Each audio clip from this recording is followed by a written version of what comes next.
Bossing Vic Soto, abay sisingilin na si Mr. Anjo Iliana sa pagkakautang nito. Sa pinakahuling panayam But po before ni that, Anjo Iliana sa aming kasamang si OG Diaz, nangingi na siya ng tawad sa mga tao na kanyang sinaktan, lalong-lalo na raw po yung mga inosente, mga anak at apo, mga kaibigan, pamilya. Pero meron lang po tayong napansin doon na sinabi niya, okay lang na idemanda nila ako, karapatan nila yon. Pero hindi ko na babaguhin ang mga sinabi ko na dahil totoo yon. Humingi ako ng sorry ngayon sa mga nasaktan ko. Pero hindi ko babawiin na yung ano. Kasi totoo lahat ang sinabi ko eh. I'm sorry kung nagsabi ako ng kwento na hukay nga eh. Nakasakit na hindi ko dapat nilabas. Yun ang kasalanan. Guilty ako doon. Pero yung I will take back my words, anong iti-take back ko? Totoo lahat ang sinabi ko. Asan ang panghihingi ng patawad? Alam mo na yun, naging toy. Gumanong nga. Toy. Ano ba yun? Dapat sa paghihingi ng patawad, hindi ka na magbabanta. Dapat yung pagpapakumbaba 100%. Dapat yun eh. Ang ganda na eh. Makukuha mo na ulit kasi pa siya. At least na-realize niya na. Pero hindi. Dinugtungan niya pa ng... Hindi ko babawiin, sabi niya. Kasi daw ang akala niya habang ginagawa niya yon, nag-enjoy daw kasi siya. Ang akala raw niya, tuwan-tuwa rin daw ang publiko sa panonood sa kanya. Ano masasabi mo doon? Alam mo, ang paghingi naman ng sorry o paumanhin, hindi naman masama yun eh. Ang gusto lang naman niya rin, kailangan yung lang peace of mind, di ba? Sino may sabi nun? Sino may sabi? Hindi ako may sasabihan ko sa ang paghingi mo ng sorry, hindi naman masama yun. Siguro baka kailangan mo lang ng peace of mind. Kasi di ba nag-ano na siya eh. Sabi niya, Pumutok na kasi. pumutok na yung lahat. Tapos sabi nga, sorry sa mga nasaktan ko, di ba, sa mga nasagasaan ko. Kaso lang ang mahirap doon eh, ang bandang huli niya sinabi. Eh, hindi Tsaka, papawiin. yung pagsusorry, ika nga natin, pag tayo nagpapakumbaba, mas karagdagang katangian yun eh. Dahil marunong tayong humarap sa katotohanan.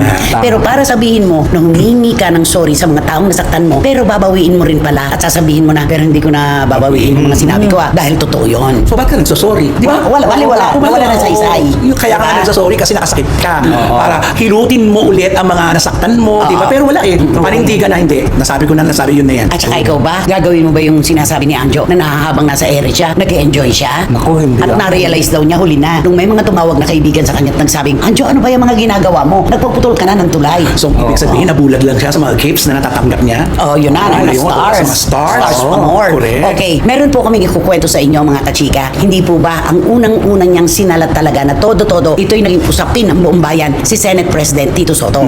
Pero bukod kay Sen Tito, si Vic at si Joey hindi rin naligtas. Hindi, kasi talagang may sundot eh. Sinama niya pa Oo. Kaya nga, di ba, ang napansin kagad, ay, bakit iniisa-isa niya yan? Oo. Tapos yung mga double cards, Double card. inisa-isa din yan. Yung kay Bossing Vic, yung pagkasabi niya na, alam nyo ba, may sasabihin ako sa inyo, na merong naging girlfriend, si Senate President Tito Soto, na naging girlfriend din ni Bossing Vic. Idadamay talaga eh. Oo, Di ba? Idadamay. grabe. Okay, eto po. Si Anjo Iliana pala ay mayroong utang kay Bossing Vic Soto na mahigit na 1,000,000.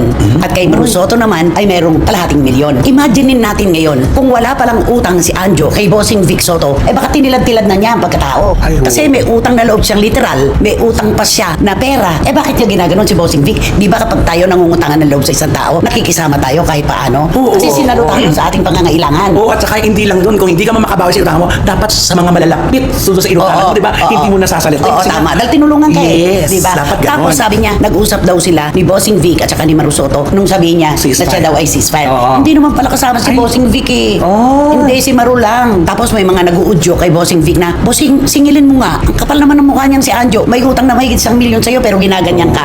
Alam mo daw ang sabi ni Bossing Vic? Ayon sa aking source, ang sinabi niya, wag na, hayaan mo lang siya. Gusto ko lang makita na matingnan niya ako ng diretso sa mga mata ko pag nagtagpo kami.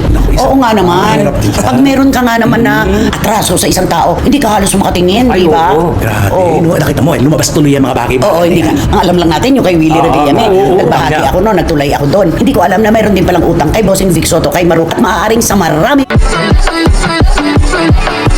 Hindi nga kontento si Manay Christopher Min sa inilabas na apology or public apology na ginawa ni Mr. Anjo Iliana sa programa po ni Mr. OG Diaz na OG Diaz Inspire, kung saan matatandaan na nagkaroon po sila ng interview doon. Pero isa sa mga tumatak no, sa sinabi po ni Mr. Anjo Iliana na nagsusorry siya pero hindi niya daw di umano babawiin lahat ng kanyang mga sinabi dahil pinaninindigan niyang totoo ang lahat ng kanyang inilabas sa publiko. So dahil po dito ay nadismaya nga itong si Manay Christopher Min dahil sinabi niya na medyo contradicting daw di umano yung mga statement nitong si Anjo sa paghingi ng sorry sa Itbulaga. So inilathala din po nitong si Miss Manay Christopher Min na si Mr. Anjo Iliana pala ay nagkakautang, meron pong malaking pagkakautang kay Bossing na nagkakahalaga ng 500,000 which is the 500,000. At hindi lang yun, pati kay Mr. Maru, no, yung kapatid po ni Mr. ni Bossing Vic Soto. So matatandaan po ninyo, nagkaroon po ng interview last May 14, 2023 si Mr. Anjo Iliana ng kasagsagan po ng kaso ng Itbulaga at ng Tape Incorporated, kung saan matapos inilantad ng TVJ na nagkaroon po ng utang ang Tape sa mga talent po ng Itbulaga, ay nilantad na rin ni Anjo Iliana na may utang din sa kanya ang Tape Incorporated dahil sa mga talent fee na hindi pa nababayaran sa Itbulaga. Ayon kay Anjo, nagsalita na rin daw siya matapos na ilabas na rin ni Tito Soto, Vic Soto at kanilang panig hinggil sa utang ng Tape. Lahat ng dating host ng Itbulaga hindi na raw dapat magsasalita, ngunit naiinggit daw siya dahil nabayaran na nga si Bossing Vic ng 30 million ng pagkakautang ng Tape. Dati raw ay duda pa sa kanyang ex-wife na si Jackie Manzano dahil hindi makapaniwala na wala na raw siyang sinisweldo noon sa longest running noon time show.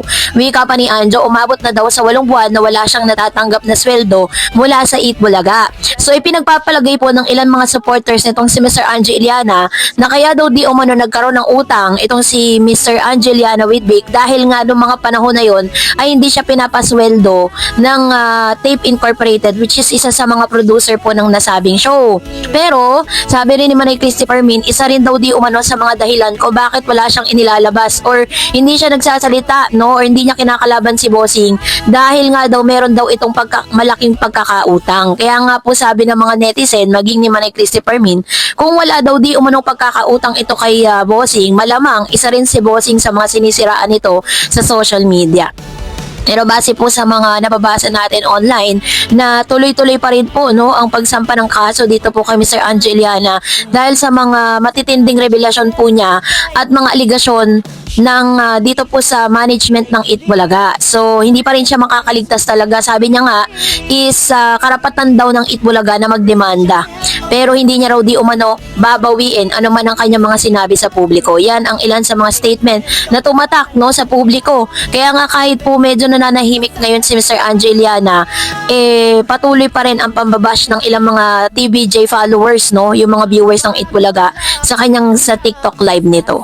So kayo po, anong nyong saloobin patungkol dito, mag-comment kayo sa comment section. And that's it for today. For more videos and updates, please don't forget to like and subscribe, and please don't forget to follow my Facebook page, Dar Eds TV and Dar Eds channel. God bless everyone.